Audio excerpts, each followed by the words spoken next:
अस्सलाम वालेकुम दोस्तों, कैसे हैं। इस वीडियो में मैं आपको बताऊंगा कि बॉलीवुड के एक्टर इरफान खान, उनकी फिल्मों की जो शूटिंग थी वो बंद कर दी गई है। इसकी वजह उनको एक बीमारी है जिसके बारे में उन्होंने कुछ वजाहत की है ट्वीट के ज़रिए, वो मैं आप लोगों से शेयर करूंगा। अगर वीडियो अच्छी लगे तो मेरे चैनल को ज़रूर सब्सक्राइब कीजिएगा। ये चलते हैं वीडियो की तरफ।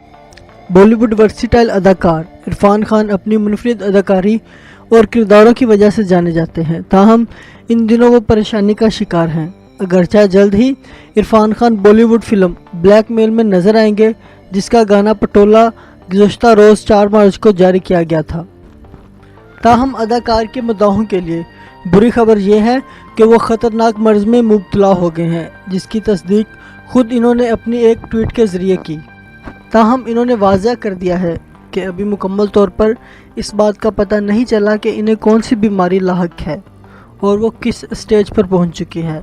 दूसरी जानब इतलात हैं कि इरफान खान की तबीयत नासाज होने की वजह से इनकी आने वाली एक्शन थ्रिलर फिल्म सपना दीदी की शूटिंग मनसूख कर दी गई है। सपना दीदी में इरफान खान दूसरी मर्तबा दीपिका पादुकोण के साथ एक्शन में नजर आएंगे।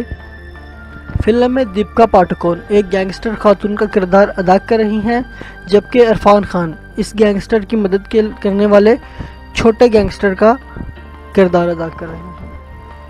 इस फिल्म की कहानी अंडरवर्ल्ड डॉन दाऊद इब्राहिम को कत्ल करने की कोशिश करने वाली मुंबई की गैंगस्टर सपना दीदी की किरदार के गिर्द घूमती है। ख्याल रहे कि इरफान खान की कॉमेडियन ब्लैक फिल्म ब्लैकमेल रवां बरस अप्रैल को रिलीज़ की जाएगी, जिसमें इसके साथ कृति कल्हारी जलवागर होंगी। इसके अलावा इरफान खान की फिल्म हिंदी मीडियम 2 भी रवां बरस के इख्तिताम तक आने का इम्कान है।